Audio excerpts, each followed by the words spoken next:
Hey, everyone. Welcome Hello. to the Bodybuilding.com podcast, live from the middle of BFE. You know that saying, Hannah Eden, BFE? Don't fuck elsewhere. Egypt. Oh, there we go. Egypt. I'm the host up here. I'm Nick Collius for the last 60, 70 episodes. And she's Heather Eastman. She's our co-host, ever stalwart personal trainer, physique coach, and judge. And our guest is somebody we've wanted to have for a really long time. It's Hannah Eden. Well, thank you guys so much for having me. Absolutely. And if you're listening to this podcast, you know, it's Hannah with the red hair. Oh, the one with the red hair, of course. If you're watching, then you're thinking, like, what is this futuristic game show that we've landed in the middle of? And it's actually the set of Fire 2.0, the sequel, to sort of level up from Hannah's Fire, which she did for us about, 3 years ago? Yeah, I think it'll be 2 years. Mm-hmm. 2 years. So, yeah, welcome. It's great to have you here. Thank you so much. It's good to be back. And we've definitely leveled up, that's for sure. Yeah, the production is fantastic. This is so cool. Yeah. It's pretty special for us to get to do this from here. Now, you know, there's a lot I want to talk about with you, but one thing that I feel like I've heard that is worth starting out with is, you know, talking to people who've done Fire, they have this view of you. They're like, Hannah is like the living embodiment of fitness. You're like, I've described you to people as like a super soldier from the future. Like, you know, you're like, wow. You kind of seem like you're, you know, born with a kettlebell in your hand. You fit so naturally in this sort of setting, but that's totally, you weren't born to do this. Not at all. Right? Not it was at all. It was a long and bumpy road to fitness for you. Absolutely. And I wanted you to tell us a little bit about like who you were as a kid and a teenager before all of this. Oh, all right. Here we go. So yeah, fitness is definitely something that kind of fell into my lap rather than it was not destined for me to be this way. And I'm so glad that you asked that question because a lot of people's perception of what's really going on is not reality, right? So I kind of fell into fitness in 2012, but before getting into that story, as a kid, I was crazy. A hyperactive kid that was obsessed with doing stuff. Anything. Anything. Like my dad worked in the toy industry. So as a kid, like you'd think that I'd want all the dolls and everything. He would bring the toys home. I'm like, nope, thank you. I want to go outside and make mud and like throw mud against the wall and play with the boys. And I was such a tomboy. Feral kid. Yeah, such a rebellious, hyperactive kid that my parents tried to control, which they did a great job of it. I was really active into like dance and I loved sports as a young kid. And then I went to a private school. And after a private school, I kind of like changed my perspective on things. And I left a private school and ended up going we call it senior school. And whenever you go into senior school, you kind of go, similar to here in the UK, this is not in the US. You go to a school depending on where you live, right, in the area that you're at. So I went to an all-girls public school, which was a very different world than what I had been exposed to before. And I guess that's kind of like going into high school in the US, right? So it was a different group of friends, it wasn't the kids that you grew up with. And I fell into a place where I stood out and I didn't really like standing out because I had a funny accent because, you know, my parents are incredible. I was very fortunate that my dad had worked extremely hard throughout his life and kind of had nothing, but built his future and built a great future for us and provided us with everything that he didn't get growing up. So I was very fortunate as a child. And so I went to a school where a lot of people weren't, so, you know, so much. So I kind of fell into this crowd of, I don't want people to know that my parents are madly in love and like I have a nice home. Like I was embarrassed of that, you know, because I was in a place where a lot of the people that I was going to school with lived in council housing, which is government funded housing, and their parents and their home life wasn't easy. And I tried to blend in with that versus the other way. So I became an extremely rebellious kid that I have no explanation as to why. I just had this like really dark side of me that wanted to do bad things and hang out with bad kids and like be this rebel child that I'm not sure why. And I still to this day question why I made certain decisions and why I did certain things. To cut a really long story short, I was with an extremely bad crowd of kids and I did a lot of bad things and treated people not very nicely and also I got treated bad as well. So understood this whole idea of bullying, right? Like whether I was the bully or whether I was bullied myself. It was like this dark stage in my life. And now looking back on it, years go by, you know, I was in a really dark place. I was dating a felon while I was extremely young, and my parents were just wrecked. And they were like, what do we do, you know? And in their mind, they did everything right. And I was an extremely intelligent kid that had so much potential in sports and in dance that I was talking about before. And then I got to this senior school and was like, fuck this, I want to be a cool kid. And dance isn't cool, sports isn't cool, skipping school and hang outside and smoking cigarettes at 12, that's the cool thing to do, you know, and found like this not good side.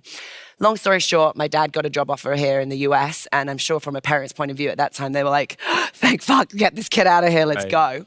And anything, you know, because, you know, it wasn't looking good for me. And so we did, and we moved over to the US when I was 16, which at that time was like, the whole world was pulled from beneath me. I'd never moved house before, and I was this stubborn child, and now all of a sudden I've got to move to the US. I've got to go to this new place where I definitely stand out now, right? Like I've got this really strange accent. I'm like so ghetto. I used to gel my hair down to my head, like didn't fit in at all. Bright red hair. Exactly, born with red hair. No, I just stood out. So I came over here and I was such a brat, horrible child, gave my parents one hell of a time for making me do that, and have probably hurt them so much, which I would try and make up for now. You just call and apologize every once in a while? Yeah, every day. Like I try and repay for, I was the worst child. So I had a choice, right? Which was you go to school, I had to finish, which was devastating because in England you finish at 16. So I thought I was like on top of the world. And I came back here and it's like, if you want to go to college, you got to go back to high school. 2 more years. Yeah, right. 2 more years. So I did. And something happened. Something happened, whether it was I had a couple of teachers at this new school that told me that they believed in me and told me that I had potential, and like those words meant a lot. And I got back into sports again. I started doing the things that I knew without that distraction of wherever I went when I went in England. And that was when things changed. I had this perspective, switch in perspective of rather than blaming my parents, it was like, I was out of this dark cloud now, like, thank fuck we moved here. Thank you so much for this second opportunity to start again. And I did. And I switched my GPA around, ended up graduating with a 4.0, got best portfolio in high school. I did really good. Then I was like, okay, parents, I'm out. I'm going to go to Florida. I want to be far away. And I did. So I came down to, went down to Fort Lauderdale, Florida, and I've been there ever since. What was it about Florida that appealed to you? Anything to get away from Massachusetts because it was so cold. It was so cold, and I did see you shivering on set here yesterday. Yeah, I guess you don't like the cold? Okay. No, now, especially now I'm in Florida, I've become such a warm climate, accustomed to that. But yeah, I came down to Florida, and it's been great ever since. What did you imagine your future was at that point? Like obviously you sort of the clouds cleared, and you're like, okay, maybe I'm not just gonna be a cool kid. Maybe there's something for me. What did you see? So I loved art. I went back to school, and in high school I was taking AP photography. So I was in the dark room getting to like process all my own photos and do something that was like an outlet, right? Creative outlet in some way that didn't necessarily which didn't include me sitting down. Like I can't sit down. Like I'm extremely hyperactive and have always been that way. And, you know, I've been diagnosed with ADD, ADHD, and kind of went down that whole route as well, which we can get into that if you'd like to or not. But I found a way to channel the energy into something that is great rather than being always like told to sit still and stop doing this, stop doing that. It's like a lot of people are seen like. And I had some of that too, and I feel like now that I'm a dad, I'm constantly telling my kids to sit still too. Like it's hard to get that message out of your mind. Like, Jesus Christ, will you sit still already? Right. I feel like if we're all or if kids that have this. I wouldn't say it's a problem at all, like this incredible energy that needs to be let out somewhere, and it's always frowned upon. But I think that if you kind of guide it in the right direction, you can channel that energy into something great, which is exactly what I do now. Right, yeah, and that's what I try to do with my kids as well, because they're eager to do it. But I wonder, all through this time in your life, what you viewed fitness and exercise as. Were they like just some bizarre thing that other people did? Or were you even curious about that? Honestly, not really. Like I was saying before, I was good at it when I was younger. And I remember always my teachers saying, you know, like you could do really well in track and field. Then when I went to the US and went back to school, I joined the ski team and the track team. But the track team in the school I went to was on a whole different level. I was not even close enough to even try and get into that world. They've been there for so long. But the skiing, it was like this adrenaline rush. Like I was not good at it, but man, ripping down those mountains at 8 p.m. when it's so cold and you're wearing nothing but like this tiny little thing and you're just shredding through the snow. There was something about that was like, I like this. And I liked that team sport, and I liked, I guess, feeling part of something, right? And so fitness was kind of filled that for me. in a way that I wasn't really aware of until I then came to Florida. I had nothing to do with fitness when I came to Fort Lauderdale. I actually fell into this really dark world that was incredible. And I say this to this day, I have zero regrets, but I can say that probably because I got out of that black vortex healthy. But in South Florida, it's a different world, you know? It's like the entire world revolves around going out and partying and this bar scene, and it's like nightlife. And that was what I became obsessed with. And something that is kind of carried over from childhood. When I was before I went to my rebellious stage, I was obsessed with working. Like, I think I got my first job at 12 years old at a horse stable. Again, adrenaline junkie. Shoveling shit? Shoveling shit. What other job is there at a horse stable? I would love to do that. I would wake up at like 4:00 in the morning with my mom, and I wanted to go to the stables before school, shovel shit, ride a couple horses. Then smoke cigarettes all afternoon. Yeah, smoke cigarettes all afternoon, and then You're just a go farmer. straight back. That's exactly. all you are. Wow. But it was this burning desire to work. Like, I've always had it in me. So when I moved to Florida, I wanted to get my first job, and my first job was in a bar. Then I worked in the bar at night. I worked in the bar during the day, and then next thing you know, I'm working day and night. I'm working all night, and then it was this very like, I was making a lot of money, so I thought, I'm good, this is great. But it's extremely unhealthy. I got into a lot of bad things. I love to rave and party and have a good time, but there's this dark side of me that's always been there that could have gone either way. You know, it was very close to just not really coming back, but I managed to pull myself out of it because of fitness. And I think it's this addictive personality that has been embedded into my DNA, and that's just who I am. Whether that was with cigarettes, whether that was with the job, whether that was doing bad things, it was like, I'm extremist, right? Whatever I do, I just do. So I kind of stumbled across CrossFit by accident. A friend of mine that I worked with in the bar said, I just bought like part of this CrossFit gym. This is in 2011. You want to come check it out? I'm like, what the fuck is CrossFit? I don't even know what this is. It's a big space. You could have a rave in there if you really like, wanted there's a class at 6 a.m. I'm like, laughing at that. There's a 9:45. I'm like, I don't wake up until like noon, you know, because that was my life then. And so I did. I went to, that was my time. It was noon. At 12 p.m. I would go to this CrossFit class. And I started doing it a couple times. And then I'm like, hang on, I like this. I wasn't great, but I felt wrecked at the end of it. It was like I just found this release, and it was destroying me every day. But I wanted to get back up and do it again, and then do it again. And then I started noticing, oh, I'm not going to go out after work tonight because I want to go to CrossFit tomorrow. Or I'm not going to do this tonight because I want to do this tomorrow. And then it started becoming this like, all right, I'm actually getting good at this. And now I don't have to try so hard. This is something that I'm enjoying.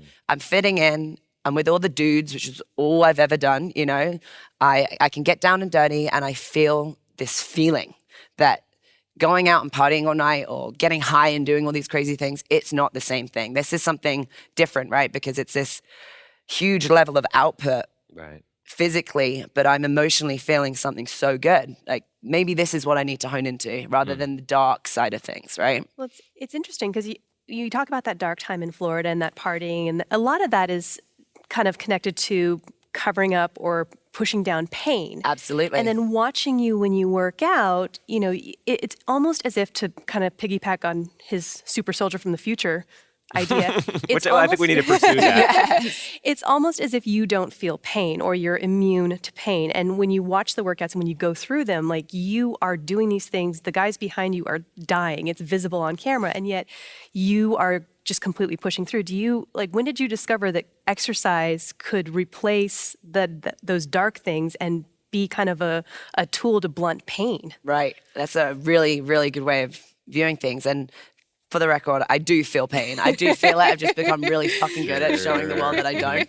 But I do feel it. And I think, you know, I think we all have demons, and we all have like these dark parts of ourselves, which I am more than happy to admit that I 100% have this dark streak in me, like I was saying to you guys before.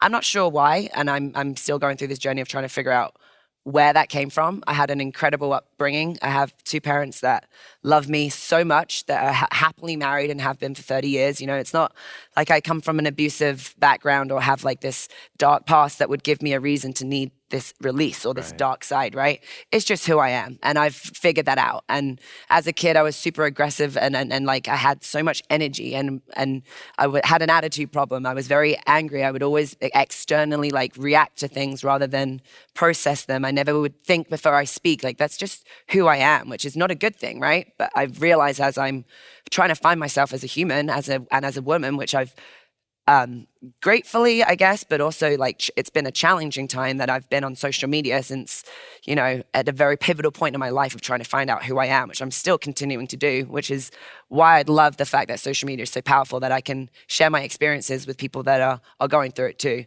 And I'm very happy with where I'm at in my life and kind of who I have in my life. So I don't really give a fuck about what anyone thinks. So I think that's But where it can take a while to get there. Yeah, it absolutely can. And I think my whole life I was fighting for that, right? It's like I always try and figure these things out. And to your point, Heather, which is why do I enjoy this like extreme feeling? Like why am I trying to release? This fitness is an outlet, but what am I trying to do here, right?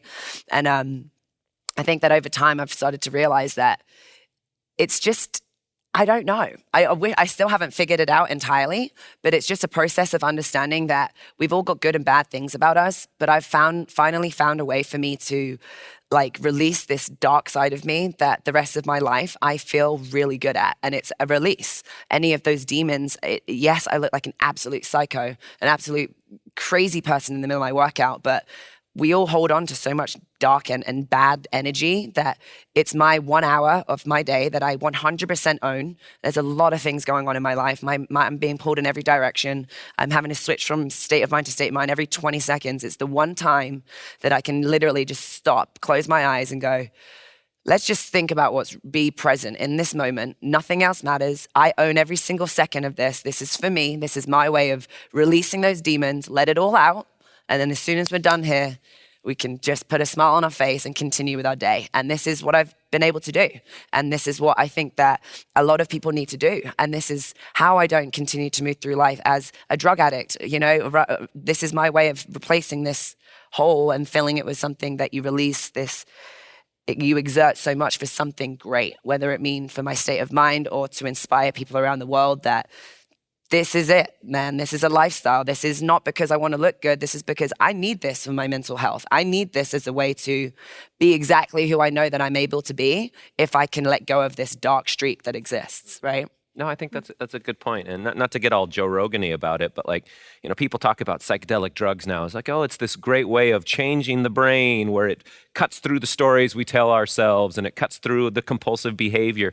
And I hear, having watched all of the workouts in Fire 1 and some of what's going on in Fire 2, there is that ecstatic sort of experience in there where at the end you're laying on the ground, all the adrenaline, all of the emotion just pushed through you in a really intense experience. It's almost like a religious experience. Yeah. I've watched a ton of people at Bodybuilding.com just do Fire 1 over and over again because at the end they say there's no feeling that I've experienced like it. And this is something that was so crazy for me, and the feedback of reading the people that have gone through FYR 1.0, you know, like I know that I've always felt like this. And like I said, like I have been grateful and fortunate enough to be able to experience this through social media. So other people have been watching it too. Mm-hmm. And in my mind, I'm like embarrassed about the fact that I have all this dark side of me. And like, I was like, never wanted to talk to anyone. I'm like, fine, you know, everything is good here. Like I just like to work out because I want to win. At that point, I was an athlete. And then as I started to realize I've had these opportunities to create programs with companies like Bodybuilding.com, where you are exposed to so many people, that other people are kind of ashamed of that. And it's like, no, guys, like we're all human here. Life fucking sucks. And it throws shit at us all the time.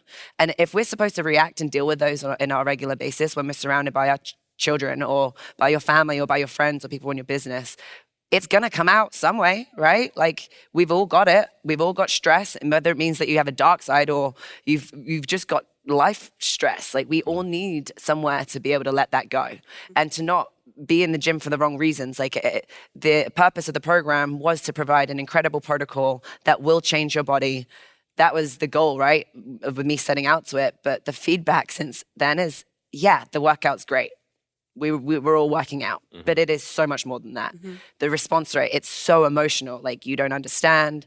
I cry after workouts.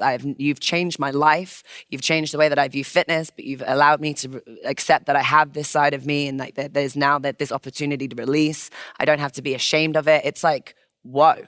It took a whole different turn, and finding a reason is our logo and our slogan for what my brand stands for. It's like, the reasons come and go, right? The reasons, goals, or whatever they are that you're working towards. But my biggest reason is me, right? Is so that I can be who I need to be. And I kind of thought that was kind of selfish along the way, but now I'm exposed to so many people.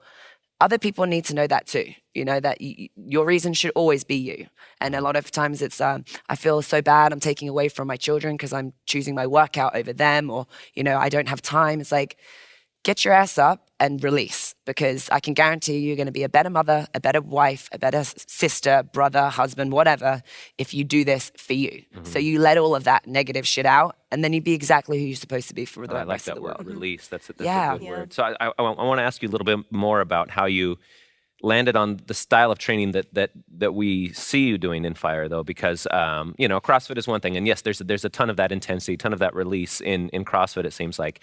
But at the same time, it seems like you've taken from other places, and kind of found your own voice, and found your own style and blend with different time signatures, different styles, all blended together. How did you start to navigate that and realize, like, hey, I might have a pretty unique recipe that I can pursue? Yeah. So I began my kind of like fitness career in CrossFit as an athlete. Tried to make a name for myself as an athlete. So you did some competitive CrossFit? Sport. Yeah, we did really well. I was on a team, and we finished, this is when CrossFit used to take 15 teams to regionals, and we finished in 16th place, which was like, kill me, But we did really well. I got a lot of top 100 finishes in the world, and it was like a really cool thing for me. And that was like I think a big shift as well, which was like, I realized that I was good at something. And I think for my whole life, I was trying to find out what that was. Like, we all want approval, right? Or we all want praise in some way.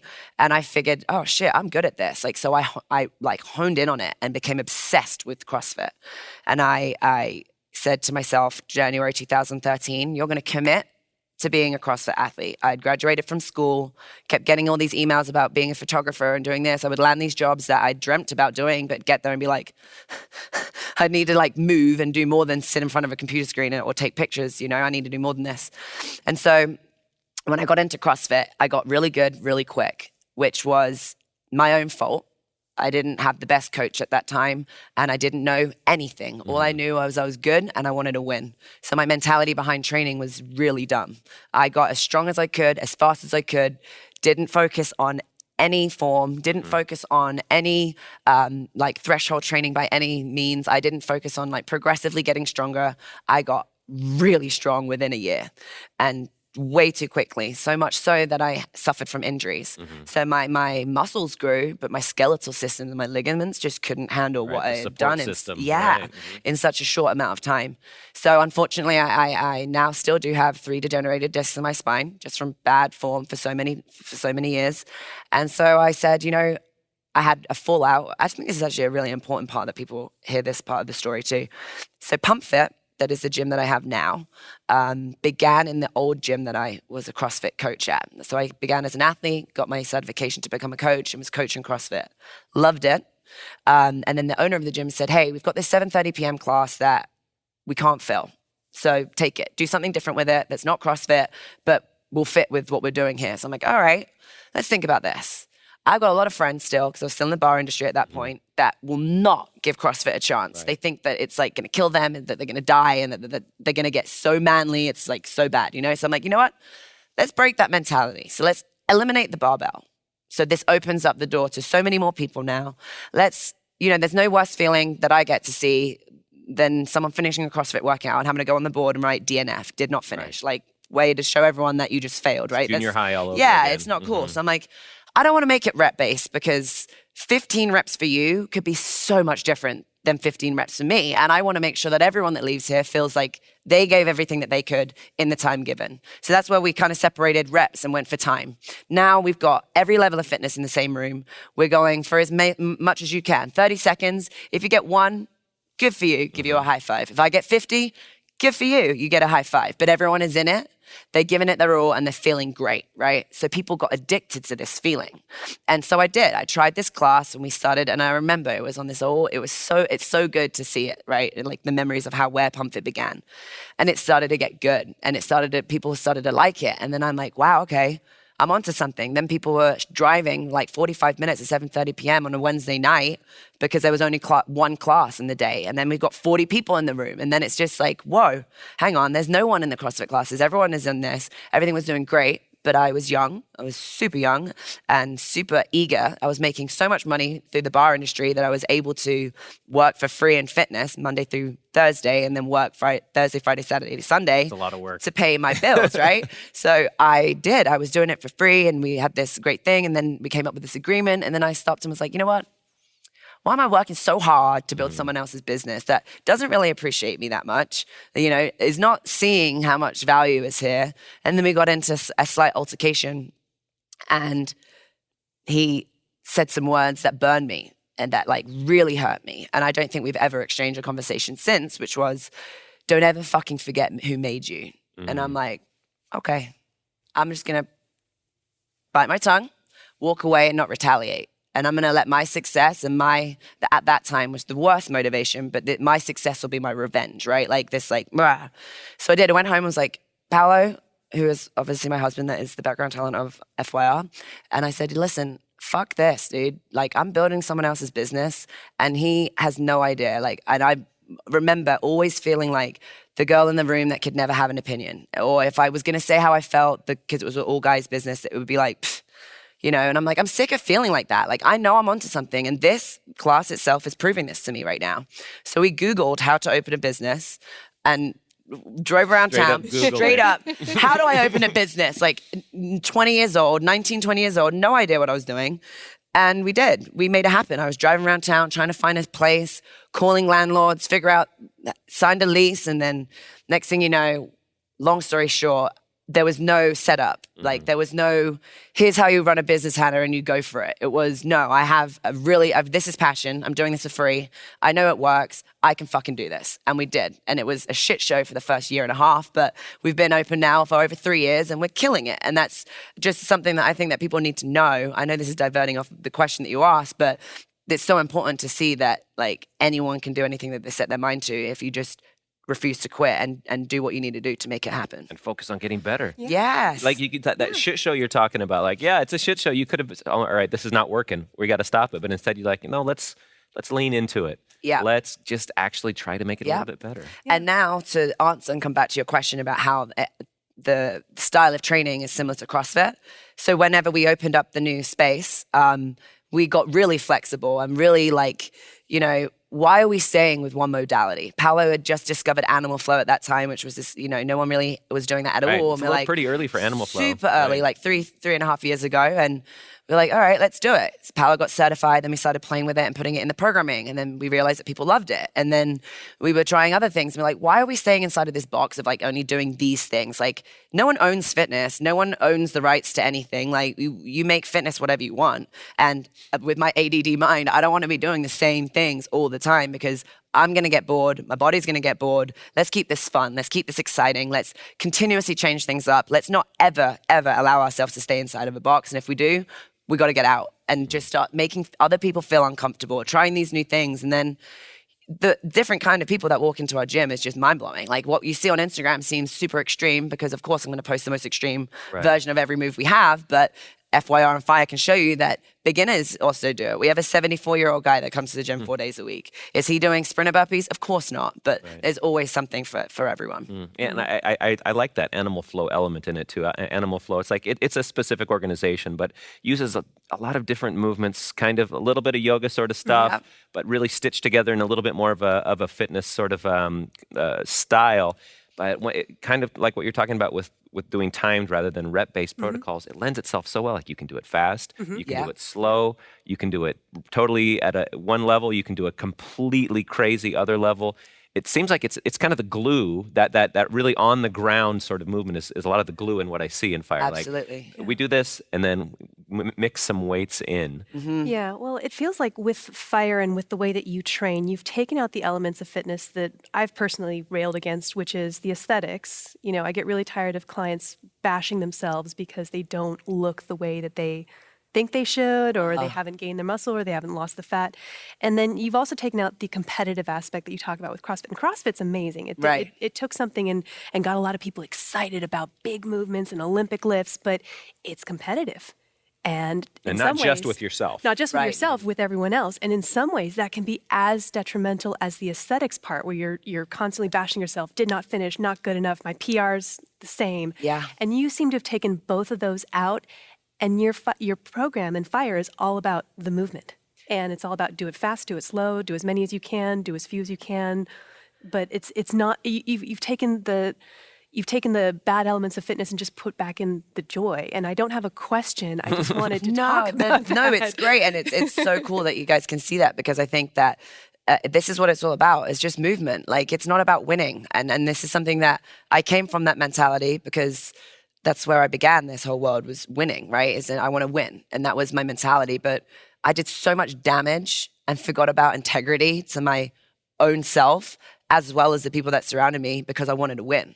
And that's the wrong state of mind to have. Like, redefine winning. You know, winning doesn't mean number one. Winning means that I'm going to move and I'm going to give my all and know that I'm winning just alone, just doing that, right? So to see the reaction of people, or to be aware and listen to the feedback that people are giving us, especially when we're opening up the gym, and it's like, this isn't about first place, you know? And something that was a really emotional, like, holy shit moment for me was whenever we opened up the gym, and to the point of Find Your Reason, this is where Find Your Reason was born. I noticed that in CrossFit, you know, myself included, it's like your ego is a huge part of that, right? You never talk about pain. You never talk about anything. You just talk about fucking lifting heavy shit and like winning.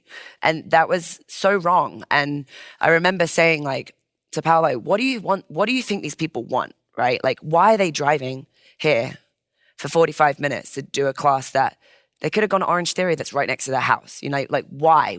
And I didn't know what I was doing, which is a lot of the time, a lot of the things that have happened in my career, I've been so naive to, and then I've had a oh shit moment, like, whoa, that's cool that we're able to do this. I thought that I was the only one that felt like that. And I said to Paolo, what do they want? What do they want? So we said, please anonymously write on a piece of paper what you want. What do you want through fitness? And I did. And everyone submitted them. And I just cried my eyes out. I still have those pieces of paper to this day. Because, yeah, you got the ones that are like, I want to win. I want to run a half marathon. I want to look good in my wedding dress. I want to jump a 24-inch box. But then I'm going through and it's like, oh my goodness. It's like, I want to love my inner self. I want my partner to see me. That one like just stabs me in the heart every time. I want to be happy. I want to be the best version of myself. I want to inspire others. I want to be healthy. I want to live to play with my kids. Like, whoa, this is something that I had no idea that we were doing here. This is why people are driving 45 minutes, because this is a feeling that they're getting. Not I'm winning or if I'm losing. They're feeling something that is breaking down barriers, right? Like, I would see it. Like, people would come in and they're wearing baggy t-shirts and, you know, like the no makeup, their hair is just in a messy bun. And then a month goes by, 2 months goes by, and something's happening that's got nothing to do with me. I'm coaching you, but you're releasing that feeling of confidence or love, like a little bit more self-respect or self-love, and having this aura about yourself. Now you've just got your hair done. Oh, girl, I see you in those shorts for the first time. You've got Lulu pants on now. You've got a sports bra with this tight shirt. Like, shit, Paolo, we're onto something here that is so much greater than we set out for it to be. So we listen and we're aware and we see that. And that's exactly what we adopted and brought over to Pump Fit when we opened up our new space, right? Which the entire wall is that I want. So we painted what you want. And that was like, find your reason, right? Like, what is the reason that you do this? We all have our own, and they are goals. Some of them are short-term goals, and some of them are lifelong goals that you'll never quit on yourself, right? Like, I want to see this through. I want to never quit. Like, these are things that are like, okay, these go far deeper than the surface. This is shit that you want this forever. This isn't something that happens in a month. This is a lifelong goal. And you're never going to quit on that, right? You're never going to quit on yourself. And that was a huge turning point for me, for Paolo, and for everyone. And now it's so evident that, yeah, we're here to sweat. We get a crazy ass workout, but it is so much more than that. See, the only part of that I disagree with is you said it has nothing to do with me. I feel like this approach, it does demand somebody to help orient you, and your personality is a major part of this, it seems like, as well. So tell me a little bit about how you came into your own as a teacher and as a coach out there working with people in this style. The first time you were getting ready to teach a class in your own space, were you like, I belong here? Or were you like, I'm not ready for this, I do not belong here? Man, I did not feel like I belonged there at all. I had a couple of moments that were like, what do you do? Fight or flight, right? So a lot of things is timing as well. And I kind of discovered my ability to help others by accident. It wasn't like I have a quest in life to change lives through fitness. It wasn't like that at all. I loved CrossFit and I loved teaching. And I realized I had a way of like connecting with someone and not seem like I'm just trying to tell them what to do, but I'm a practitioner. Like, I do this too. I practice what I preach. I know what I do. And one of the best things that I ever was told, which was actually, would never bring up names, but the guy that burned me was one of the best coaches ever. And he taught me a lot of what I know. So I know you know who you are. And thank you for that, you motherfucker. I don't know. But he taught me a lot. And that was that I move well. So go up there and like, tell them what you do. And if you don't do something well, don't try and teach it. And so I would. I'm like, all right, well, I know how it feels. I know what I'm doing. So I'm just going to explain what I'm doing and try and connect with them rather than, okay, we're going to keep our feet. We're going to go for a triple extension. And, like talking in terms that is like. Right. Textbook. It's just like words walking towards you. No, imagine jumping through the ceiling. I don't know. This is probably not making sense, but like, I have a different way of coaching that helps people understand on a human level, because we're not all robots, right? We're not all professionals. And it was evident that people kind of like my style of coaching as a CrossFit coach. And that gave me a lot of confidence. But I had an opportunity when I opened up the gym and I was becoming before I opened up the gym and I was becoming like a CrossFit athlete, I applied for a contest, which was from one of my best friends that is still my best friend to this day, which is a huge part of why I do this for my career, because he forced me to enter the competition. I'm like, no. He's like, do it or I'm doing it for you. I'm like, okay, fine. So I entered and I made it to the finals of Reebok to be the face of Reebok 1, right? So that was a huge part of my success in my career. But along the way, he was like, he was like my mentor, and he was not necessarily any big name in fitness, but he introduced me to CrossFit, the same guy that bought the gym, and he pushed me and believed in me and saw potential as an athlete and as a coach. And he said, like, Hannah, like, some people have it, some people don't. Like, you have it. Like, you can just communicate with people. You can like have control of a room, and people are actually genuinely interested in what you have to say because you practice what you preach. You're not just sitting here saying, do this, yell at this. Like, I care. Like, I scream when people get PRs, or I jump up and down when people go, because I genuinely give a shit. I think that's the difference in training is just caring and relating to someone and understanding that not everyone gets things one way, and just keep going with practice and trial and error, that you can help anyone. And that kind of helped me as a coach and kind of helped me help others, if that makes sense. Sure. Yeah. And do you remember, was there a certain class where you're like, I think I get it now. This really is working for me. I'm here. Yeah. I remember one of the first times I had to ask Paolo to help me. It was when we were doing, and again, this is something that I fought with. Like, I'm so busy moving forward that I never really stop and see like what I'm doing, or like to your point about it's got nothing to do with me. And maybe that's why I'm humble in a way that I'm never satisfied. And I know that I have so much more to give and so much more to achieve, which is like a weird thing to think about, right? But I had to ask Paolo to help me because the class was so big. And then that night he took me home and was like, do you understand what you're doing? I'm like, no. Huh? And then he's always great at doing that. It's like, stop and just look at what you're doing. Like, you, and to this day, maybe it's a good thing. Because I feel like if I ever sit there and go, all right, I'm so good that my job is done now, like, fuck that. That's when people just lose themselves. Like, no, there's no point where you can stop learning on being better. Every coach should be coached. Every coach needs a coach, and every coach can be a better coach. So it's just, it was a turning point that night for sure. And then, I had a turning point, which was an oh shit moment for Good Morning America. I was doing a live workout in Times Square as background talent for BJ Gador, right? And we were on this show and whatever. And he said, maybe you need to step in for me. And I didn't think much of it. And I'm like, yeah, cool. Like, there's no way. And then all of a sudden, we're live on TV, and my face was on this huge billboard in Times Square. And he's like, hey, Hannah, they need me. Can you be the backup trainer real quick? And I'm like, shit, yep, I got this. And I remember like my whole body is shaking, I'm wearing white shorts, most definitely had a camel toe on live television. Like, Hannah, you have two choices right now. You can either throw up and like pee your pants in the corner, run off, or you fucking fake it till you make it, girl. And I gave myself a quick pep talk. I'm like, all right, we're gonna do this. And I did. And I made it through that. And that was like, okay, I did it. It wasn't so bad. And they all believed me, like I wasn't faking anything. This is real. Like, Hannah, you have the potential to do this. And all these little things gave me a little bit more confidence. And then, I don't know, man. It's been an ongoing thing. I love that. That's a great story. What you just said, that's a perfect summary of who you are, which is you're not faking anything. No. And this is my first time meeting you. I didn't get to meet you when you were filming Fire One. And so I had this idea of who you were. And all of our athletes, whenever they come to town, they end up being just warm, lovely, wonderful people. But you were truly the most different from what I thought you would be to what you actually are. I would love to know what you thought I would be like. And you can Be say it careful. all. No, don't. Be real.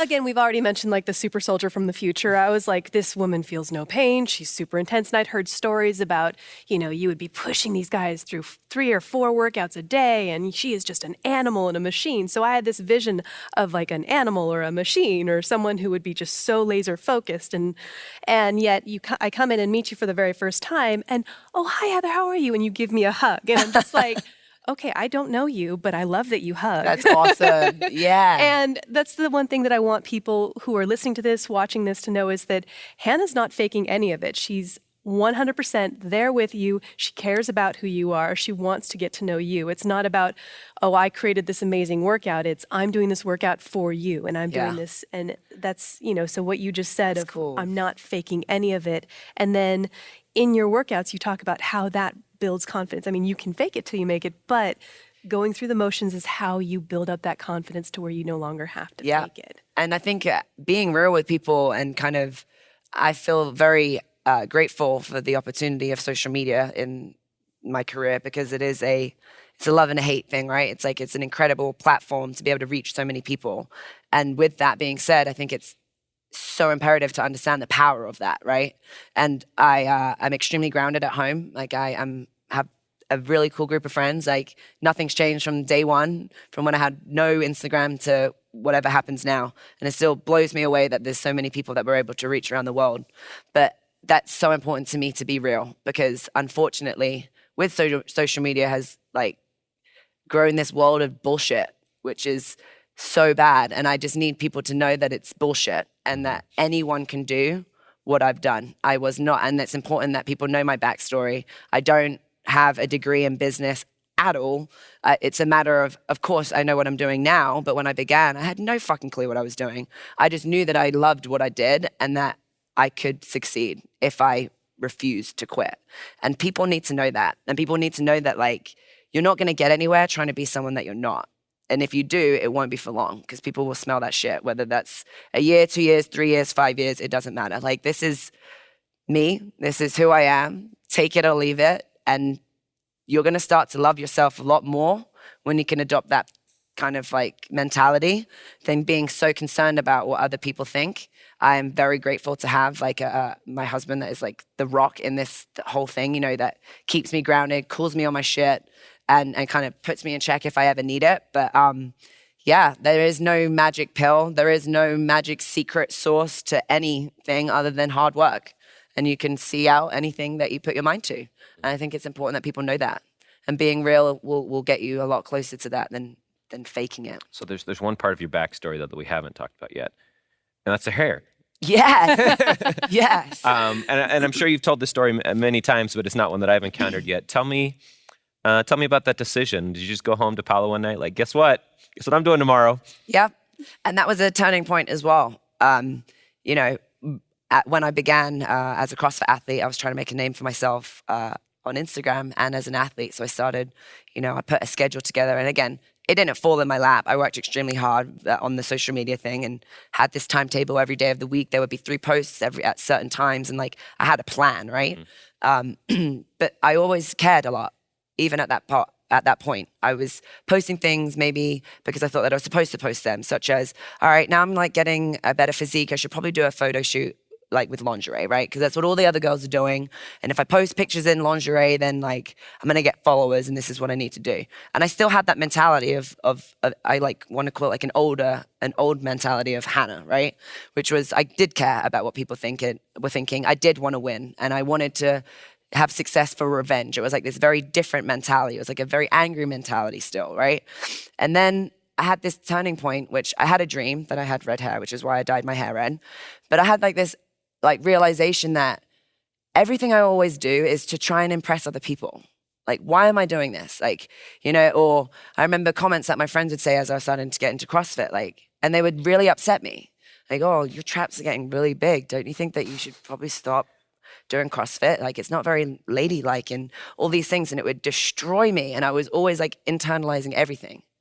And then when I don't remember what the dream was, but I just know that in the dream I had red hair. And I woke up the next day, I'm like, you know what?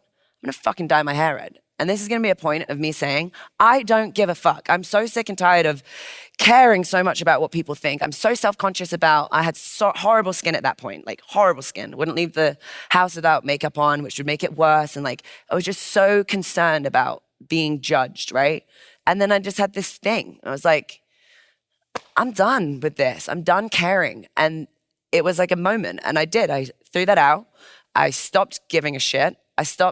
I went home, had this really long conversation with Pal. I was like, why do we keep trying to do things to impress other people? Why do we keep trying to do things? And it was around the same time as the gym of like, why do we keep trying to build things for other people? Like, this is our life. We've got each other. We've been together a while. At that time, it was nothing, but now we've been together forever. It's like, why don't we just like try and build our own empire? And if it doesn't work, we'll go back to flipping burgers. I'll go back to slinging drinks, and we'll make shit happen. We'll find a career at some other point. So it's been a wild ride, but it's been crazy. Mm-hmm. So why red? Why red? I don't know. Just it was in the dream. And I asked my girlfriend, and I was like, hey, I want to have fire truck red hair. And she's like, no. So it took us about 6 months to get here. We tried it without bleaching, and now it'll be 7 years this year of having red hair. And are you totally married to this color now? Honestly, well, that would be definitely a question to ask Paolo. You should see our house. Our bed sheets that used to be white are now pink. We've got like a white leather futon with a red patch right where Hannah sits. Uh-huh. Like it's quite a job. The maintenance is high. I hate it because I'm so low maintenance. Like I hate getting my hair done, hate like having to take care of it, but it is a part of the brand, But yeah, I'm excited for the day that I have black hair again. But it's this is a great thing as well, right? It's like, does it define me? Well, and this is, like, I'll be honest with you guys, right? This is why I still have red hair. And this is so you guys can see that we all struggle with certain things. In my mind, I'm like, my red hair has a huge part to do with my career. Mm-hmm. If I get red hair, well, the opportunity still, if I don't have red hair anymore, am I still going to know who I am? Does anyone want me? Like, you start to question these things. So I think it's a huge part of the brand right now. And I don't think it would be smart at this point to change it. But at some point, I'd love to have black hair and not worry about it anymore. So I'm going to put something out there. Outgrow your own brand. Yeah. I'm going to put something out there. So when we were talking about just really organizing the basics of Fire 2.0, I remember saying, can we have her dye her hair green? Because then we put her in front of a green screen. We can make it a different color for every single workout. Just a thought. Green is freedom, but then you'll have green shit all over your house. That's true. Mm-hmm. That's maybe, I don't know. I think I like that though. You can make it anything you want. Or we just shave it off and we wear wigs. Yes. There is that. There are plenty of people doing that. It's true. So I want to talk to you a little bit about carryover from your style of training, physical and mental, right? Because I've been reading a lot about specificity in training versus variety in training recently, just because of the things that I'm training toward. And there are 2 tracks that people take. It's like, here it is. Here's the thing you want to do. Just go right into it. Or there's the train around it, lots of variety. And anybody who's familiar with the videos that you've done for us knows there's a lot of variety in what you do. And I was wondering how, first of all, physically, before we get to mentally, how you find that carries over to other activities. For example, you rode around the ring road in Iceland, it's a pretty simple task. It's like you're on a bike, you're on the ground. How did everything that you've done carry over and prepare you for that? Yeah, I think whenever I kind of left the mentality of being an athlete, which was, I was a sponsored athlete, you're getting paid to win, right? In that sport, which means I had tunnel vision and all I wanted to do was succeed in this one world, like in my lane per se, right? And then whenever I decided to stop competing, I was like, you know what? I'm going to put the same energy into business and see where this goes. But then when I switched from, all right, I don't really want to do CrossFit, and then the whole idea of why are we staying inside of a box? Let's stay outside of the box and bring everything in. Then it was, okay, the physical side of things is exactly why I am where I am, right? Like the fitness, the mental state of mind, this mindfulness, it all was born in fitness because it didn't exist before. Like, trust me, I was not who I am now before I started that 1 year in 2012 when I committed for the full year. And within that year, it kind of built discipline. It built determination. It built, like, if you set a plan, which was my training program at that point, and you follow the necessary steps, 9 times out of 10, you would hit the 1 rep max that you're going for. Or in life, you would hit the goal that you're trying to achieve. And if you didn't, you don't quit, you just go a few steps back and you continue to move forward. So when I realized this mindset that fitness had built for me, I realized, oh shit, this is way more than physical. Like, the physical side of things have created something mental, which for me, I call it like my mental game or my mental strength, right? Excuse me. Excuse me. It's very cold out here. Not I know, I'm shivering over here. I know, it is cold. And the whole aspect of being able to do anything that you can, and now training for life, not for something in particular. Like, I want to be able to put anything inside of a hat and pull it out and be able to be good at it.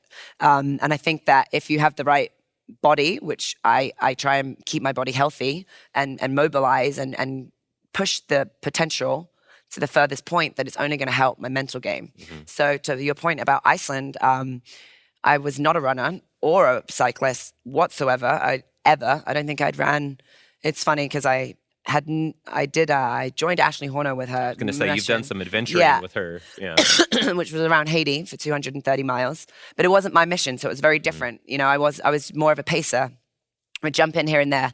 But before that, I had not run more than 3 miles. And then when she asked me, when she had asked me, I was like, oh shit, it's in like a couple of weeks. I should probably see. I'm really fit, but I don't know if I can run distance. I should probably see if I can do like more than 3 miles. So I ran a half marathon, got a stress fracture, and projectile puked as I like ran over the finish line. I'm like, all right, well, this is great, because in 2 Good weeks, place to start from. In 2 weeks, I'm about to be running around a third world country, and then like for 4 days straight, like definitely got this in the bag. But that trip showed me my mental game was there. My mental game was so strong that I had no idea, but my body was breaking down because I didn't train for it, right? Which pissed me off, because I'm like, I'm not even getting into that point up here because my body won't let me. Like, I physically can't go any further because I'm not adapted to this new modality.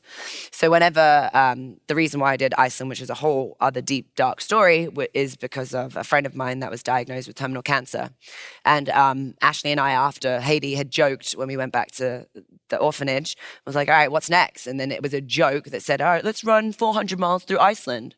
And then whenever my friend got sick, I immediately called Ashley and was like, hey, remember that joke that we made? Like, I need to do something. Like, I ran those miles with you for kids that we did something for such a great cause, but I didn't know those kids. I didn't know what I was doing until the day that I met them on the finish line. Like, this is my best friend, dude. Like, she's dying and she has a kid. And like, if I can do this for strangers, I have to do something for Jess at that point. So then I thought, you know what? This is going to be my mission, and there's no fucking way that my body is going to be the reason why I quit, because I'm going to do this shit. I went home. The 400 miles then turned into the ring road, which was 828.6 miles. And I'm like, all right, well, I can't run that. So I'm going to include a bike and make this doable. So I did. And she was diagnosed in November. I got my coach December. And then I started training from December until July. And I did. And I committed to the training program in a modality that I have no experience in. I am not a runner. I am for sure not a cyclist, but I'm going to fucking do this because my mind is strong enough, and I know it is. Now I just need to make sure that I do everything in my power to get my body to cooperate with my mind.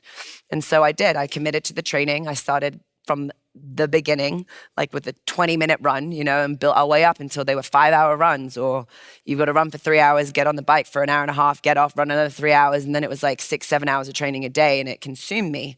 But what I realized is with the preparation of the physical for the training, and my mind was the strongest it had ever been because of the pain that I was enduring watching my friend die, that I did it. And it's like, that is where it shows you that the body is an incredible thing. If you give it the opportunity to train and give it an opportunity to adapt and build to something new, that if your mind believes it, your body will follow. And I'm convinced by that. And that is something that I need people to understand, that yes, we're doing this to look good and to get a six-pack and to have clothes that fit great, but this is so much more than that. Like, where can you go? Like, what else can I fucking do? Like, I've tested my body now. Now I need to test my mind. Like, what else can you possibly do? Like, I want to tap into these crazy places that most people won't. Call me crazy. Like I said, I finally found this way to channel this like crazy part of me into something great. I did those 828 miles. I can check that off my list of feeling accomplished. We raised over $50,000 and we did something so good. And it was an opportunity for me to release pain that I was feeling at that point, to mourn and let go of all of that shit. Like, how do you deal with your best friend dying in the public eye? Do you just delete Instagram and crumble up in this ball and cry? Because that crossed my mind every day. Or do you put it out there and be like, fuck, dude, no matter who you are or what you're doing, shit happens. Someone's handing some cards from somewhere here and you got just dealt the worst hand possible. Mm-hmm. What the fuck do you do? How are you going to play this one? So I try to do something good with something so bad. And I think we managed to do it. And now I'm still not satisfied. Now every night I'm thinking, what the fuck is next? And that's the biggest question, is like, all right, now you've done that. What are you going to do next? I don't know. And I'm excited. All I know is it'll be something, and it'll be better than what we did last time. And it's going to do something good. And maybe 2020 will be the year. No, I like it. So you still keep those tests sort of, this is all preparing you for, all right, when I know it, I'll see it, and then I can just go after it fearlessly. Is that? Yeah, I think that, and excuse my French on this, and everyone can have their own perspective. And I know I'm extreme, and I know I'm an extremely intense person. I'm very aware of that. But like, if I'm physically strong, I feel like I'm strong in life. And maybe that's a guard that I have, which may not be the best thing to do. And if that's the case, I'll figure that out along the way too. But when I don't train hard, I feel like a pussy. Like, I'm sorry to say that, but like, I do. I truly believe like my mental game of being able to hold on for that extra rep, being able to do a wall sit when my body is shaking, because my mind is still there, but my body is not responding. And they say, right, it's like there's a 60% rule. Your mind will quit when you get to 60%. Right. You got far more to go on you. And I'm like, no way, I want to see. And I mean, if I can do those 828.6 miles, like, there are so many people in this world that can do so much more than they're allowing themselves to do. Like, I know it's an extreme way of showing that to the world, but you guys, everyone needs to tap into their potential, because we're so obsessed with like moving in this one way. It's like a line of ants just plodding along life. Like, we're supposed to go, be raised and eating certain things. We're supposed to go to school. We're supposed to do well in school. After school, we're supposed to go to college. And after college, we're supposed to get this job. Do we want to live that life? Mm-hmm.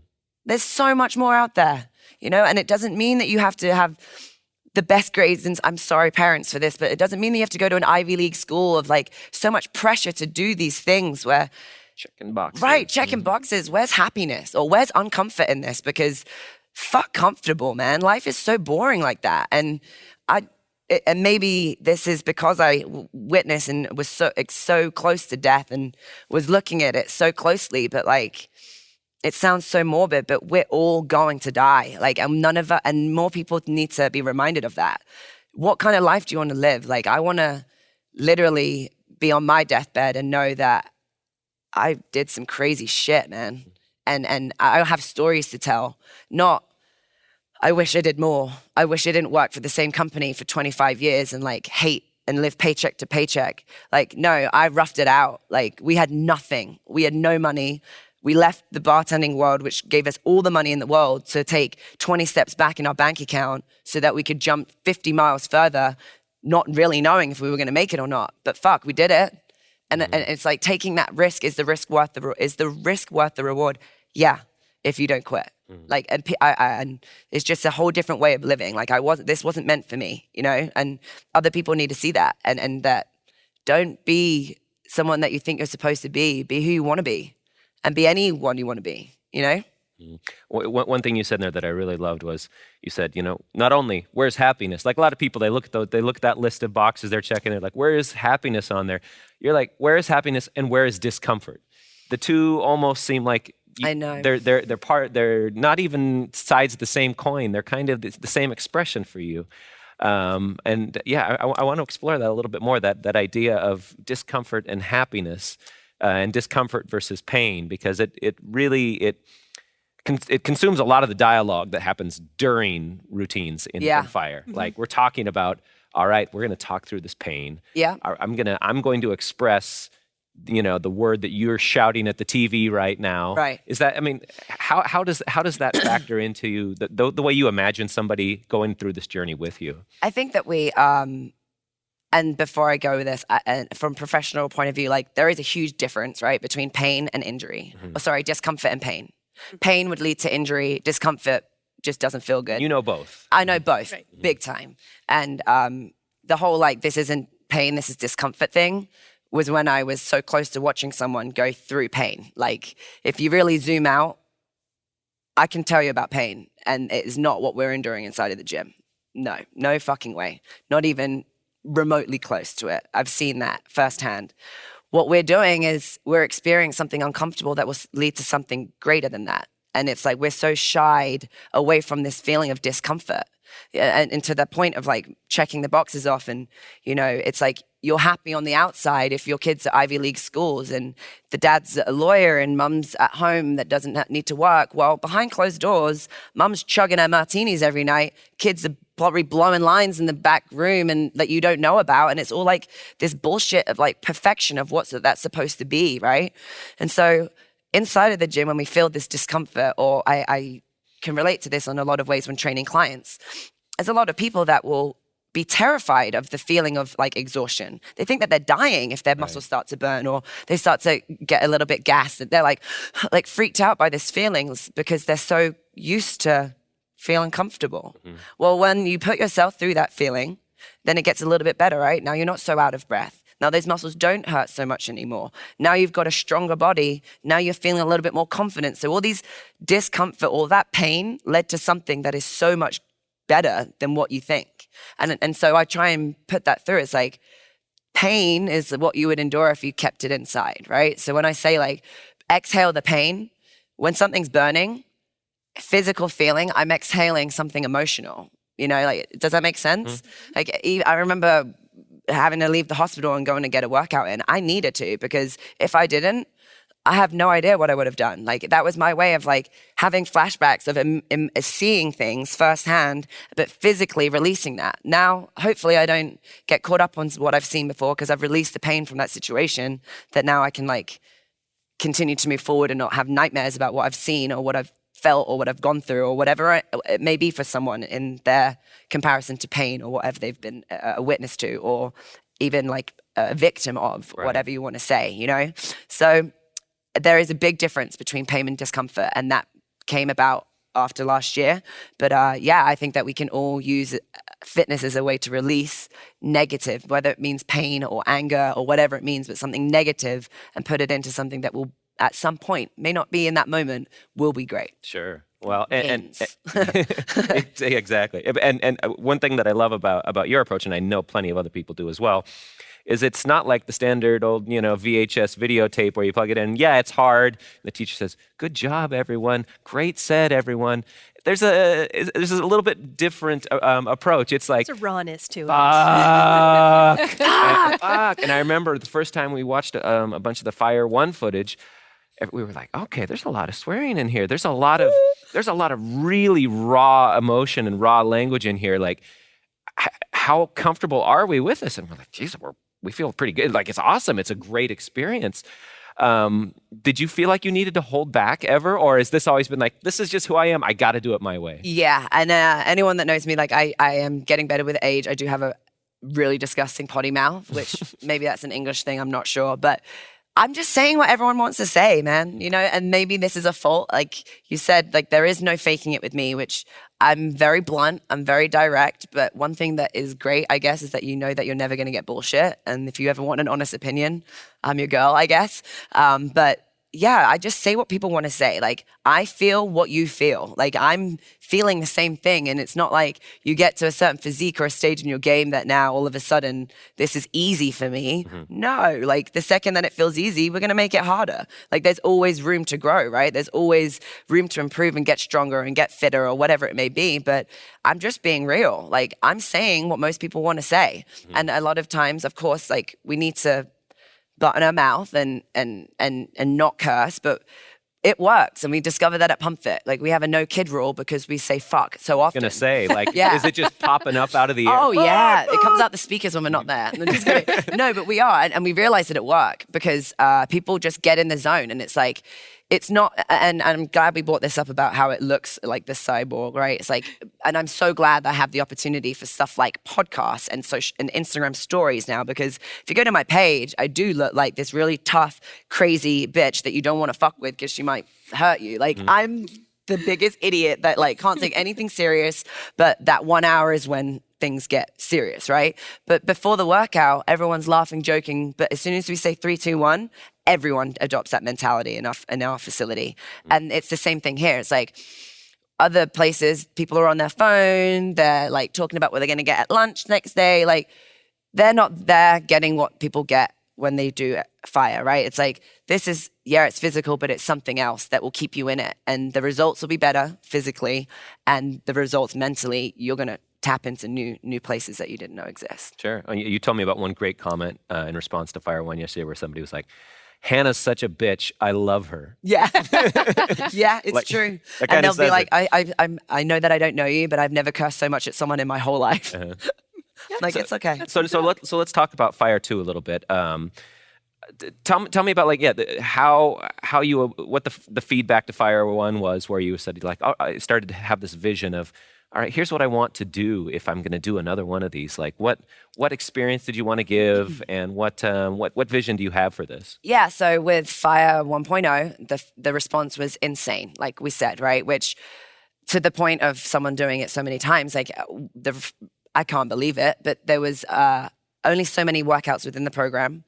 But yeah, people repeated it 11 times. That was my highest one. 11 times. Okay, I just can't even get over that. That's an intense year. Yeah, it is, and which means back to back to back to back of these same workouts. I'm like, oh man, they need more, right? And everyone kept saying, is there going to be another one? Is there going to be another one?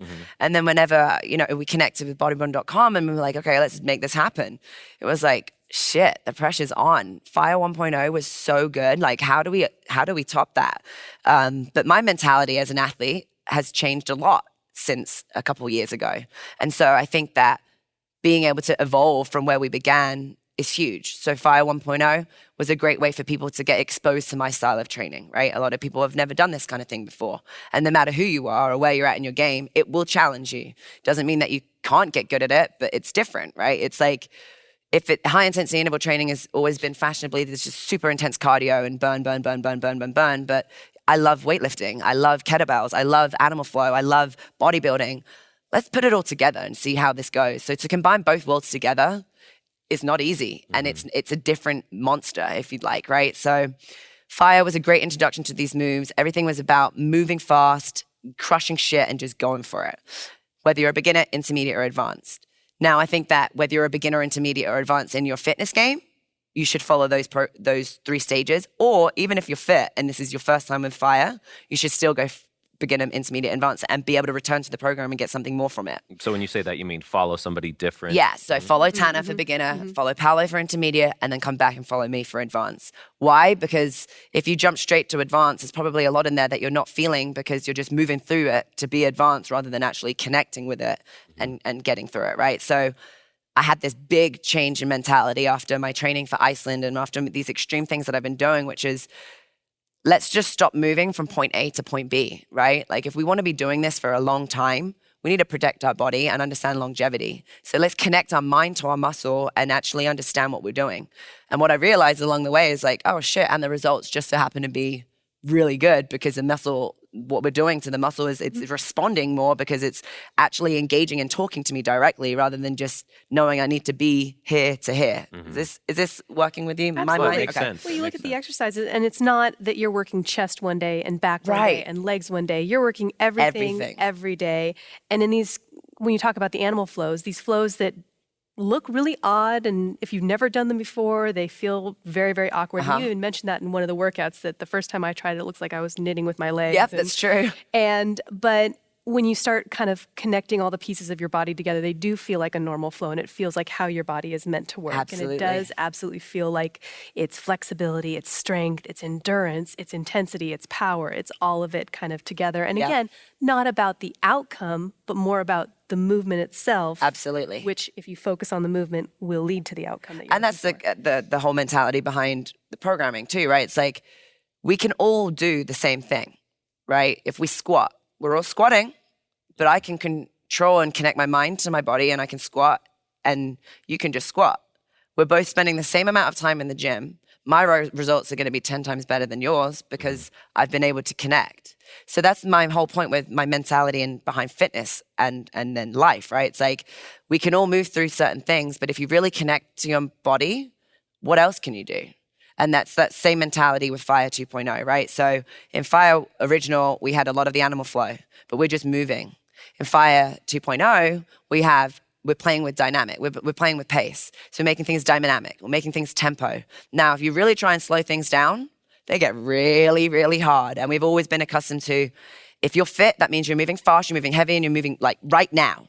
Nah, you are fit that way, but I'm looking for strength, right? I'm not trying to win anymore. I want to be healthy, but I'm not trying to get first place. I'm trying to get the most out of what I can. Obviously, we're doing it for aesthetics, but I'm trying to see what I can do or see how much pain I can endure. So how slow can I do this? And there's a great quote that you're going to hear a lot throughout the program, which is, slow is strong and strong can be fast. Like, think about a bicep curl, a press. If you have 20 pounds in your hands, we can all move 20 pounds from here to here if we get momentum. But if you really slow it down, like you're stuck in slow motion, who can do that? Not many people. And then we relate the physical to life, right? And we say this a lot. It's like, stop trying to hide behind momentum. Face you. Face reality, right? Like, it may look like you're strong, but when you really slow things down, are you as strong as you seem? And that's the whole mentality of my mental game that went into Iceland, my mental game that I compare from my mental game in life and fitness. And I really think we've done a good job of bringing that over to Fire. You know, we can, and then I talk about it too. Like, there's still the beginner, intermediate, advanced. We've also added 5 more bonus workouts because the core 15 workouts are around 30 minutes, but they are all full body focused. But the bonus workouts are goal and body specific. So whether it means upper body, lower body, or cardio blast, core blast, they're very short, 10-minute time crunch workouts that you can stack on top, and you'll see that you will. So our feedback from Fire 1.0 is that people were just kept doing it without even being told. So we decided with Fire 2.0 to create some kind of protocol that these guys could get the ultimate experience from this one program. So we have 3 phases, and throughout the phases, you start to progress. For the first one, you only have certain 10 workouts. Phase 2, you'll have your 15 workouts with a few bonuses. And then phase 3, you have it all. 15 workouts, 5 bonuses, and you just crush it. And it's a really good way to kind of like build on top of one program, be able to revisit it and get something new and never get bored. Cool. And now one other thing that happens when you slow things down is you might add a little bit more muscle, right? Like that tension it's going to give a little bit more of a hypertrophic sort of response. And that's something that we see in a lot of CrossFit athletes now too, is they're doing a lot more bodybuilding. Yeah. It's like they realize like, hey, muscle is actually kind of life for athletes. Yeah. And I was wondering how your view on muscle has changed over time and how that influences this particular program. Yeah. I lost a lot of muscle after Iceland. I laugh and say that I ran my legs and my ass and left them there, which is true. So whenever I came back, my mentality on slowing things down has always been there, but not quite as much. But time under tension work will make you grow. And this is important. I love learning new things and teaching this as well. It's like your body's your muscles respond to stress. So they don't necessarily know the number that you're lifting. Your muscles just know that it's fucking heavy or that you've been holding on for a long time. So the mentality of having to lift a heavy number, I've dropped since CrossFit, right? Like I don't lift over 100 pounds ever, unless I decide to go back in and dabble in that sport. But it's switching it up and now forcing your body to exert more energy and more control over a lighter weight because it's an unstable environment. So in Fire 1.0, you see a lot of single kettlebell work. In Fire 2.0, you see a lot of double kettlebell work because your body is forced to engage and stabilize this unstable environment that it's not used to. So now you're using every single piece of your body when you're focusing on an upper body movement, you know? So connecting your mind to body, understanding that time under tension will give you muscle, also build your mental game through that pain threshold, but also give you more results it's what I like now. And I kind of feel like I've been able to show that in this program. Do you have any fear that people will be like, well, but you know, I lost so much weight. I had this great transformation experience with Fire.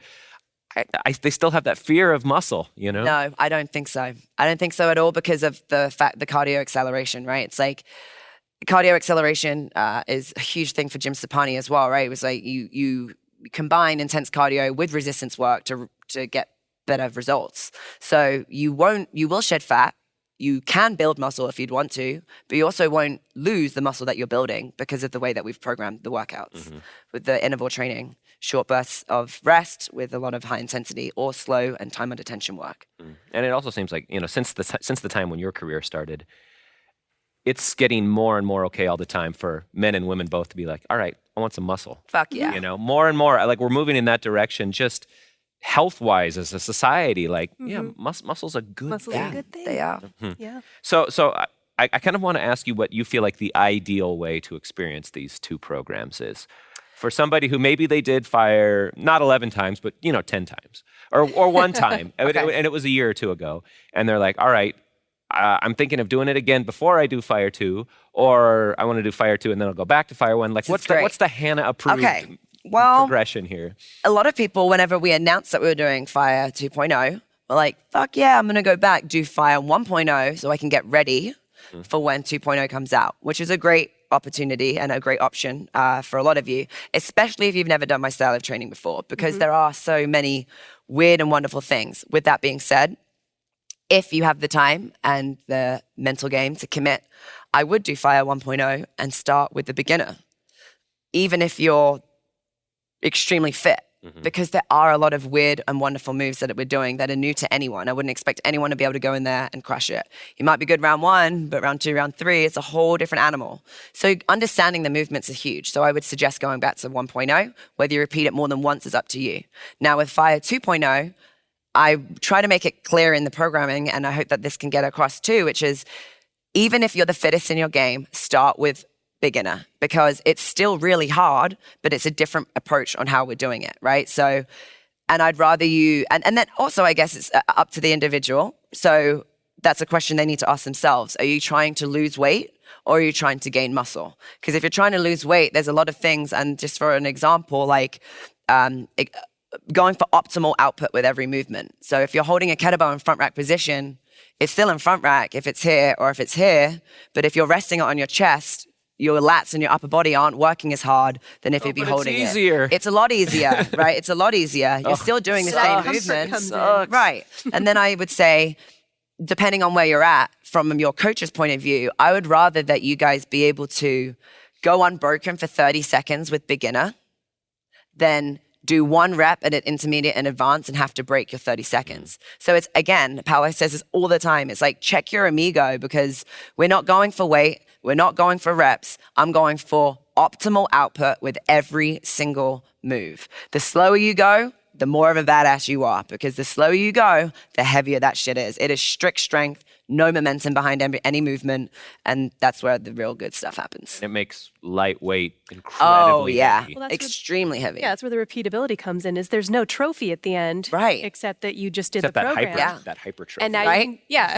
just the goals. And now you can go back and do it again, and you can always find something in it. Absolutely.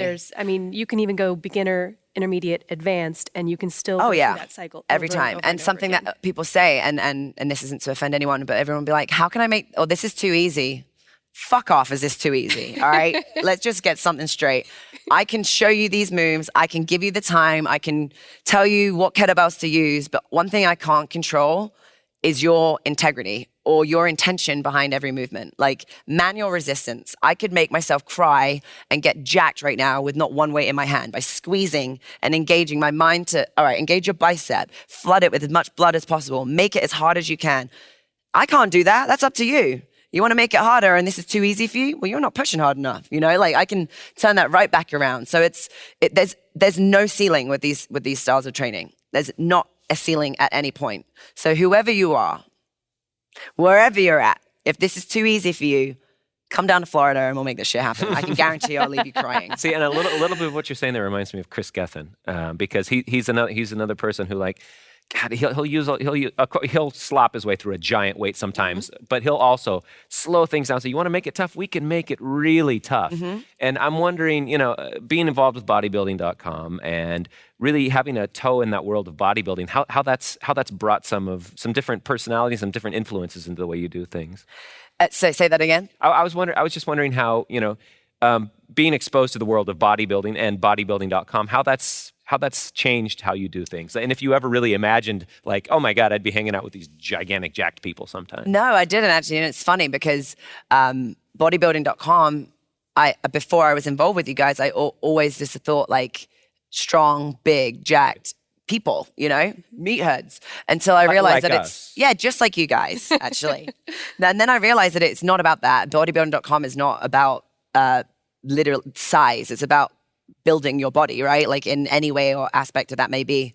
But being exposed to these guys and watching them move definitely has inspired certain things that I do, and being close enough to Chris Gethin and being able to see what Jim Stepani does, and growing up and looking at Bodybuilding.com as I got into this as a career, like that definitely has an influence. I just keep my eyes open and keep everything open because I'm just always looking for new things to switch things up and to make things harder. And don't get me wrong, that I'm sure there is need for the bro reps where you're just jolting every weight just to fill that weight, but just not in this style. And there's no rules, right? And no one owns fitness. So we just make it anything that we can.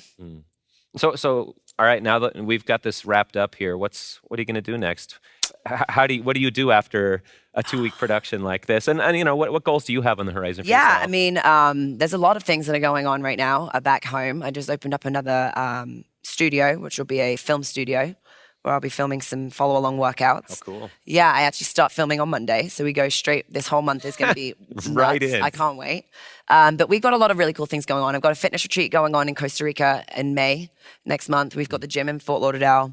And the biggest question that everyone keeps asking me is, what's next after Iceland? And I'm not sure what it's going to be yet. And I would love some suggestions. And who knows, if you guys want to come with me and experience that. You know, that was an incredible journey of so much failure that led to success.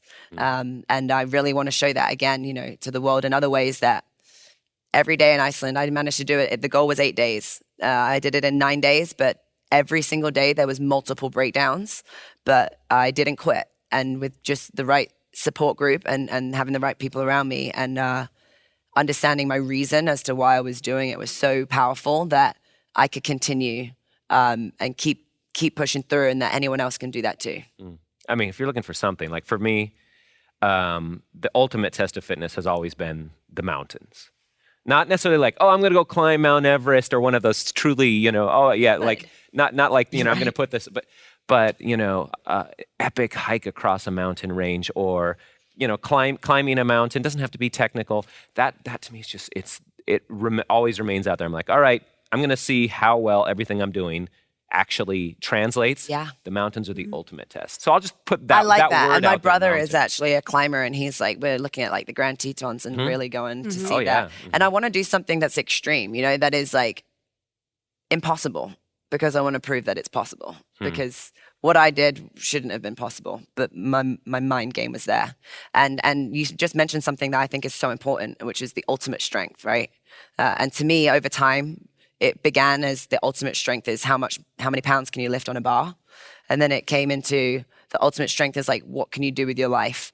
And now my mentality is the ultimate strength is intangible and has been my biggest weakness my entire life, which is controlling emotions.